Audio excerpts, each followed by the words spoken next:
شیعہ کی جو نماز ہے وہ آپ کی مثلا مساجد کے اندر وہ مسلمانوں سے یعنی اہل سنت سے الگ ہے، ٹھیک ہے؟ تو جیسے 3 ٹائم کی اذان ہوتی ہے وہاں پہ، ایک ساتھ نماز پڑھتے ہیں، 3 نمازیں پڑھتے ہیں، تو یہ کیا ہے آپ کی اس اصل یہ ہے، اسے کہتے ہیں جمع بین الصلاتین، صحیح ہے، دونوں نمازوں کو یعنی جمع کرنا. صحیح ہے، اور یہ رسول اللہ صلی اللہ علیہ وآلہ وسلم کا عمل بھی رہا ہے، بخاری اور مسلم میں بھی، یعنی متفق علیہ کہ پیغمبر اکرم صلی اللہ علیہ وآلہ وسلم نے بھی یعنی جمع بین الصلاتین کیا ہے.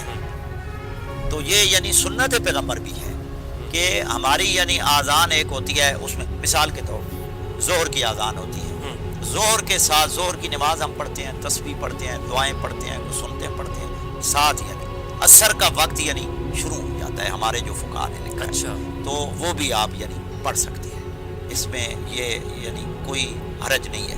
لیکن نمازیں الگ الگ ہیں. یہ ہے نا کہ نمازیں کیونکہ اذانیں 3 ہیں لہٰذا شیعوں کی نمازیں بھی 3 ہوں گی، ایسی بات نہیں ہے. ہماری نماز پنجگانہ 5 نمازیں ہیں.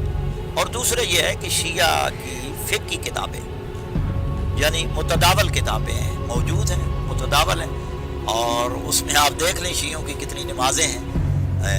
نمازیں بالکل 5 ہیں.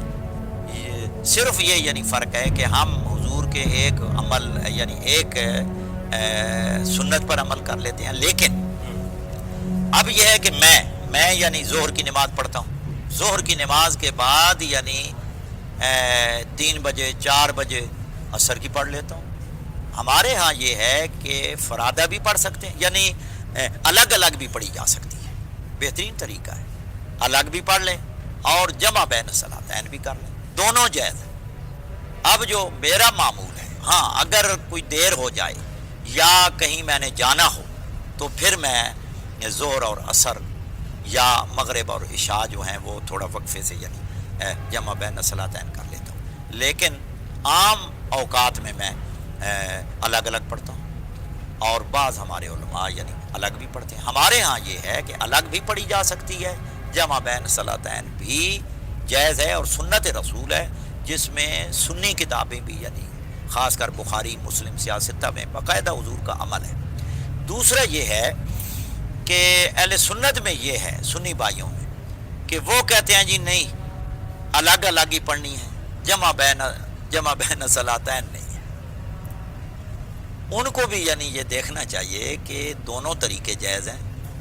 اگر یعنی آپ جمع بین الصلاتین بھی کر لیں تو وہ بھی سنت پیغمبر ہے، اگر الگ الگ پڑھ لیں وہ بھی جائز ہے، وہ بھی یعنی سنت پیغمبر ہے. دونوں یعنی طریقے جائز ہیں، کوئی اس میں یعنی حرج نہیں ہے.